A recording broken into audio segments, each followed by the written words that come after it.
Hello, and a very warm welcome. The story of human conflict is a vast and often tumultuous one. We often look at the grand narratives, the great sweeps of history that shape our world. But within these epic tales, there are countless smaller, more intimate stories, moments of extraordinary ingenuity, incredible resilience, sheer absurdity. These are the details that bring the past to life, transforming it from a collection of dates and names into a rich, complex tapestry of human experience.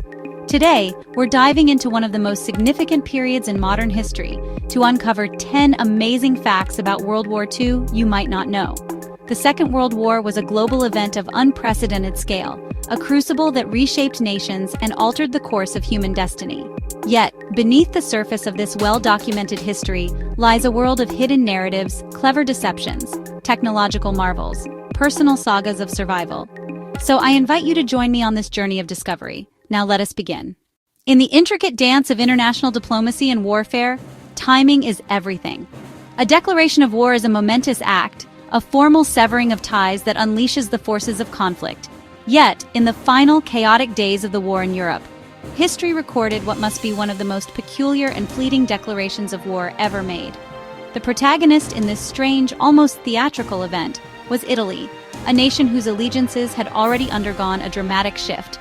By 1945, the landscape of the war had been irrevocably altered. The Axis powers were crumbling. With the German war machine on the verge of complete and utter collapse, literally hours away from its unconditional surrender, Italy issued another formal declaration of war against Germany. It was a gesture of profound, almost tragicomic symbolism. On the vast rolling steppes of Eastern Europe, a confrontation of unimaginable scale was about to unfold. This was not a battle of men with rifles, but a colossal struggle between machines of war. The summer of 1943 saw the German High Command launch Operation Citadel, the long-awaited invasion of Normandy. It was here that the world would witness the largest tank battle in all of human history, a brutal, grinding clash that would become a pivotal turning point of the war. Panther tanks, Tiger tanks machines, designed to dominate the battlefield. But the Soviets, forewarned by their excellent intelligence network, had prepared for the onslaught. And behind these lines, they gathered a truly staggering number of their own tanks, particularly the famously resilient T-34. The ensuing Battle of Kursk was a maelstrom of fire and steel. The era of the Blitzkrieg was over, and the long, arduous road to Berlin had truly begun for the Red Army. In warfare, the art of deception can be as powerful a weapon as any cannon or bomb. To mislead the enemy, to make them see what is not there, and to conceal what is, can change the course of a battle before a single shot is fired. During the Second World War, the United States Army elevated this art to an extraordinary new level with the creation of the 23rd Headquarters Special Troops, the Ghost Army. This unit was made up of artists, designers, sound engineers, and actors.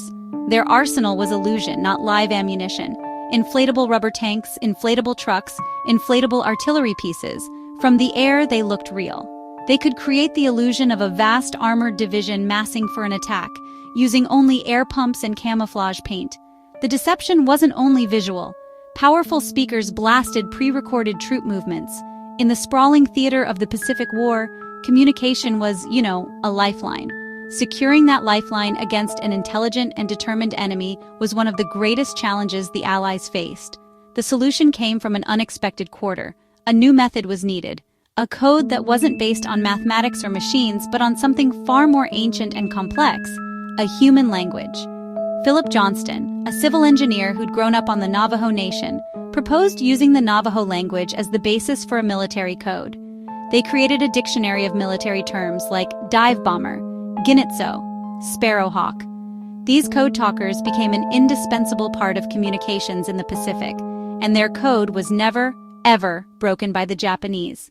The annals of military history are filled with conflicts against human adversaries, but in 1932, the Australian military engaged in a campaign against a rather different foe, the EMU. Following the First World War, veterans were given land to farm in Western Australia, but their crops were being devastated by a population of some 20,000 emus.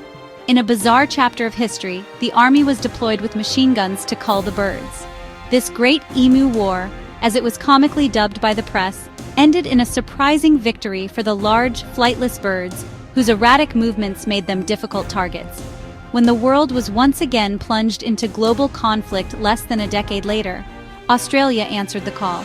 And among the ranks of the Australian Imperial Force who served with distinction in the deserts of North Africa, the jungles of New Guinea, and the fields of Europe, were veterans of this strange domestic campaign. Deep within the secretive world of Bletchley Park, the British code-breaking establishment, a battle of intellects was being waged. The German High Command communicated using the Lorenz cipher, a system far more complex and secure than the famous Enigma. Messages sent between Hitler and his generals were encrypted by this formidable machine, and for a time, they were considered unbreakable. The challenge was met by a team of brilliant minds, including post office engineer Tommy Flowers. He proposed a radical solution, a machine that could perform the logical operations needed to decrypt the Lorenz messages at immense speed. The result of his vision and determination was Colossus, a machine of gargantuan proportions, filled with over 1,500 vacuum tubes. Completed in 1943, Colossus was arguably the world's first programmable electronic digital computer. It read the encrypted German messages from a punched paper tape at a phenomenal rate of 5,000 characters per second. The intelligence gleaned from these decrypted messages, codenamed Ultra, was invaluable, providing the Allies with unprecedented insight into German strategy. This secret machine, born from the necessities of war, was the ancestor of our entire digital world. The 6th of June, 1944, D-Day. It is a date etched into the memory of the world. On this day, the Allies launched Operation Overlord, the long-awaited invasion of Normandy. This was not merely a battle. It was an undertaking of almost unimaginable scale, the largest amphibious invasion in the history of warfare. The numbers alone are staggering. The invasion fleet, nearly 7,000 vessels stretched across the channel. Above them, an aerial umbrella of over 11,000 aircraft. The assault was a maelstrom of coordinated chaos. Paratroopers dropped behind enemy lines at night, landing craft plowing through rough seas toward the beaches. The objective, 156,000 soldiers landing on 5 beaches along a 50-mile stretch: Utah, Omaha, Gold, Juneau, Sword. It was a monumental gamble, a brutal and heroic endeavor that, despite heavy casualties, succeeded in establishing the crucial beachhead. The first step in the liberation of Western Europe had been taken. As the Second World War drew to a close in the Pacific, the Japanese Empire was in retreat. For years, its armies had plundered the nations of Southeast Asia, seizing vast quantities of gold bullion, precious gems, priceless cultural artifacts. According to a persistent and compelling legend, much of this immense treasure was gathered in the Philippines, with plans to ship it back to Japan. The legend centers on General Tomoyuki Yamashita, the Tiger of Malaya. The story goes that, unable to transport the loot, Yamashita ordered it to be hidden. His soldiers, prisoners of war, constructed incredibly complex tunnels and underground chambers at over 170 sites across the islands, concealing the plundered wealth within them. To keep the location secret, those who built the tunnels were, according to the darkest versions of the tale, sealed inside and left to die. In the decades since, the story of Yamashita's gold has captivated treasure hunters from around the world. While some small discoveries have been reported, fueling the legend further, no definitive large-scale hoard has ever been officially recovered. The gold remains a tantalizing myth, a lost fortune from a fallen empire. The atomic bombings of Hiroshima and Nagasaki represent the terrifying apex of destructive power unleashed during the war. To have survived one of these cataclysmic events is a near miracle. To have survived both is almost beyond comprehension. Yet one man, Tsutomu Yamaguchi, endured this unique and terrible fate.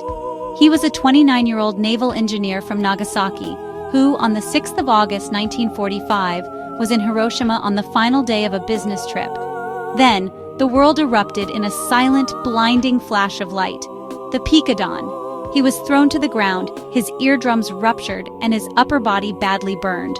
Despite his injuries, he spent a night in an air raid shelter before making his way through the devastated city to a train station.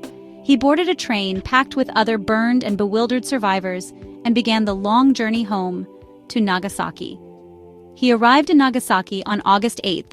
The very next day, he was in his office reporting to his supervisor about the unbelievable event in Hiroshima. His boss was skeptical, questioning how a single bomb could destroy an entire city. And at that exact moment, the landscape outside the window was once again bleached by an unearthly white light. The plutonium bomb had detonated over Nagasaki. Once again, Yamaguchi was thrown to the ground by the blast. He had witnessed the dawn of the atomic age twice. Incredibly, he survived and lived to the age of 93, becoming a powerful voice for nuclear disarmament. Before the Second World War, even a small cut or scratch on the battlefield could be a death sentence. The discovery of penicillin by Alexander Fleming in 1928 offered a glimmer of hope. But producing the antibiotic was slow and yielded tiny quantities. It was a laboratory curiosity, not a practical medicine. The immense global demand created by the war would change that forever. The sheer scale of casualties created an urgent need for an industrial-scale antibacterial. British scientists brought their penicillin research to the United States, which had the industrial capacity to scale production. Scientists tried different strains and found a more potent one on a cantaloupe in an Illinois market. They developed deep fermentation techniques, growing the mold in huge vats instead of shallow flasks.